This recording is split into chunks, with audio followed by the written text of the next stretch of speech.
बीते दिन यानी कि 12 मई की शाम को देश के नेता प्रतिपक्ष राहुल गांधी प्रधानमंत्री नरेंद्र मोदी के आवास पहुंचे और राहुल गांधी के साथ देश के जो मुख्य न्यायाधीश हैं यानी कि chief justice of India justice Suryakant, वो भी प्रधानमंत्री नरेंद्र मोदी के आवास पहुंचे थे और मौका था कि सीबीआई के नए डायरेक्टर को लेकर फैसला करना था। इसके लिए जो समिति बनी थी उस समिति में प्रधानमंत्री भी रहते हैं, उस समिति में देश के मुख्य न्यायाधीश भी रहते हैं और नेता प्रतिपक्ष भी रहते हैं। लेकिन देश के अगले नए सीबीआई चीफ को लेकर होने वाली इस बैठक में राहुल गांधी प्रधानमंत्री नरेंद्र मोदी से भिड़ गए और राहुल गांधी ने इस बैठक से अपना नाम तक वापस लेने का ऐलान कर दिया। उन्होंने असहमति भी जता दी और उन्होंने कहा कि मैं इस बैठक में भाग नहीं लेना चाहता हूं। जब प्रधानमंत्री नरेंद्र मोदी के आवास से राहुल गांधी बाहर निकले तो उन्होंने ट्विटर पर यानी अपने सोशल मीडिया अकाउंट पर एक लंबा चौड़ा पत्र भी डाला और उन्होंने कहा कि भाई, जो देश का नेता प्रतिपक्ष होता है वो रबर स्टांप नहीं होता है और जो सीबीआई चीफ को लेकर बैठक हो रही है उसमें मुझे पर्याप्त जानकारी नहीं दी गई, यह आरोप राहुल गांधी ने लगाया। और उन्होंने कहा कि 69 कैंडिडेट्स के बारे में मुझे जो डिटेल दी गई उनकी 360 इंफॉर्मेशन मुझे नहीं मिली और मुझे लगता है कि ऐसा पक्षपात के तौर पर किया जा रहा है और मेरा वहां होने का कोई फायदा नहीं निकल रहा है। और यह कहकर राहुल गांधी ने असहमति जता दी। अब इस पर मैं बाद में चर्चा करूंगा। मैं आपको 3 सितंबर 2010 की एक घटना बताता हूं, जिस घटना के विषय में शायद आपको पता हो और हो सकता है आपको पता ना भी हो।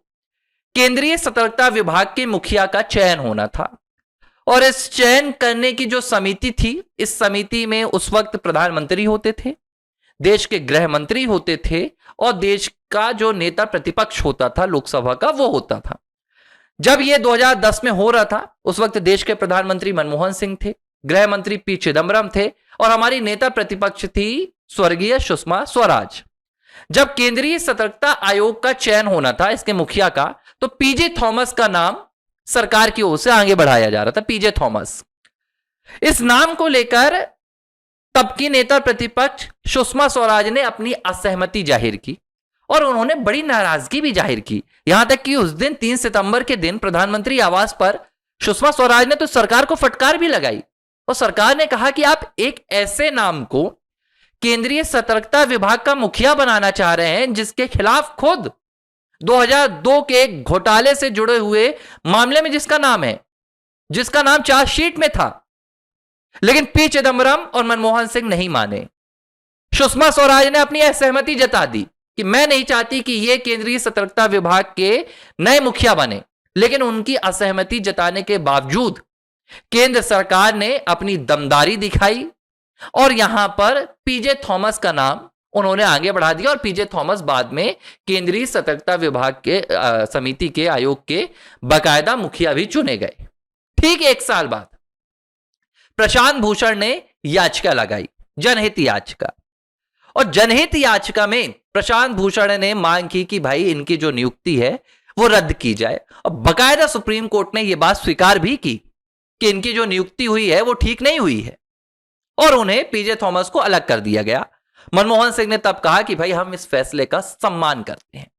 2010 में खुद कांग्रेस सरकार, यूपीए की सरकार देश के नेता प्रतिपक्ष के साथ किस तरह का बर्ताव कर रही थी कि वहां पर एक भ्रष्ट आदमी जो केंद्रीय सतर्कता विभाग, भाई केंद्रीय सतर्कता आयोग क्या होता है, जिसकी ये पूरी जिम्मेदारी थी कि वो सीबीआई की निगरानी रखे, वो केंद्रीय मंत्रालयों में मंत्रियों में भ्रष्टाचार की निगरानी रखे, उसमें जो डायरेक्टर नियुक्त किया जा रहा था, जो मुखिया नियुक्त किया जा रहा था, वो खुद भ्रष्टाचार के मामले में फंसा हुआ था।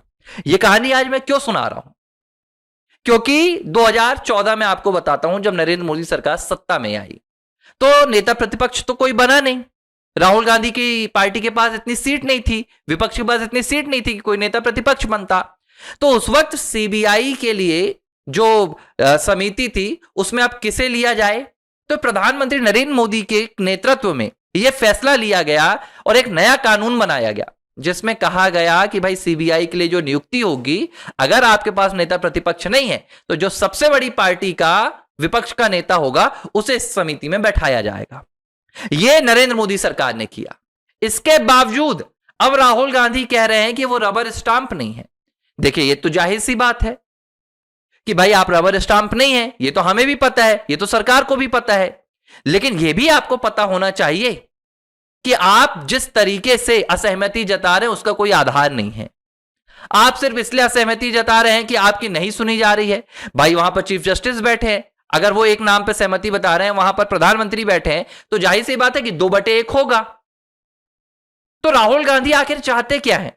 राहुल गांधी चाहते हैं कि नेता प्रतिपक्ष होने के बावजूद राहुल गांधी प्रधानमंत्री से फैसले ले। सीबीआई का डायरेक्टर कौन होगा, यह राहुल गांधी के वोट से तय हो। भाई आपके पास वीटो पावर तो है नहीं, आप तो सहमत या असहमत हो सकते हैं। अब आपने असहमति जता दी तो ठीक है, कोई बात नहीं, सीबीआई के डायरेक्टर का चयन तो तब भी होगा। लेकिन आपने असहमति जताकर जो बातें बोली कि आपको रबर स्टांप बनाया जा रहा है, रबर स्टांप नहीं बनाया जा रहा है। नेता प्रतिपक्ष को समिति में रखा जाता है ताकि उसकी भी राय जानी जाए, लेकिन नेता प्रतिपक्ष के पास यह शक्ति नहीं होती कि वो चयन करे कि कौन सीबीआई का डायरेक्टर होगा, कौन नहीं होगा। मैंने सुषमा स्वराज का उदाहरण क्यों दिया? उन्होंने आधार बताया कि भाई केंद्रीय सतर्कता आयोग में वो जो पीजे थॉमस का विरोध कर रही हैं उसका आधार क्या है।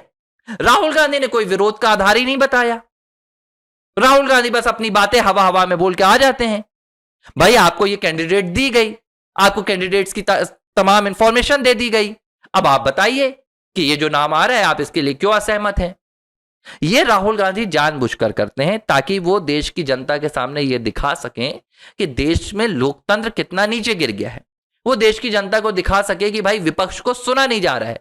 तो राहुल को जितने मौके मिलते हैं, राहुल हर मौके पर यही कहते हैं। आप संसद में देख लीजिए, संसद में वो खुलकर कहते हैं कि भाई उनकी आवाज को सुना नहीं जाता है, उनका स्पीकर बंद कर दिया जाता है, माइक बंद कर दिया जाता है, उन्हें बोलने का मौका नहीं दिया जाता। जब बोलने का मौका दिया जाता है तो वो विदेश भाग जाते हैं। वही हालात वो इस वक्त कर रहे हैं सीबीआई डायरेक्टर की नियुक्ति में। और राहुल गांधी को तो कायदे से इस समिति में सदस्य होना नहीं चाहिए, नैतिकता के आधार पर, क्योंकि राहुल गांधी के खिलाफ खुद अदालतों में सीबीआई से जांच की मांगे चल रही हैं और हो सकता है एक बहुत बड़ा फैसला आने भी वाला है। तो नैतिकता तो यह कहती है कि आप चयन नहीं कर सकते, लेकिन राहुल गांधी को शायद नैतिकता से कोई लेना देना नहीं है। राहुल गांधी देश में तानाशाह का एक नया अध्याय लिखना चाह रहे हैं और वो दिखाना चाह रहे हैं कि किस तरह भाई मैं तानाशाही कर सकता हूं। राहुल को यह बात समझ में आना चाहिए कि अगर आपकी सरकार होती तो आप दो मत से सीबीआई डायरेक्टर की नियुक्ति कर सकते थे, लेकिन नेता प्रतिपक्ष के पास यह अधिकार नहीं होता है। इसके लिए आपको प्रधानमंत्री की जगह बैठना होगा और वहां तक मुझे लगता है कि राहुल गांधी के लिए बैठ पाना फिलहाल तो कहीं से भी पॉसिबल नजर नहीं आ रहा। तो राहुल को शायद जितनी यहां पर अपॉर्चुनिटी मिली है, जितना अवसर मिला है, उतने अवसर पर खुश रहना चाहिए। प्रधानमंत्री बनने की कोशिश बिना चुनाव जीते नहीं करनी चाहिए। एबीसी हिंदी न्यूज, आज ही जुड़िए हर खबर के साथ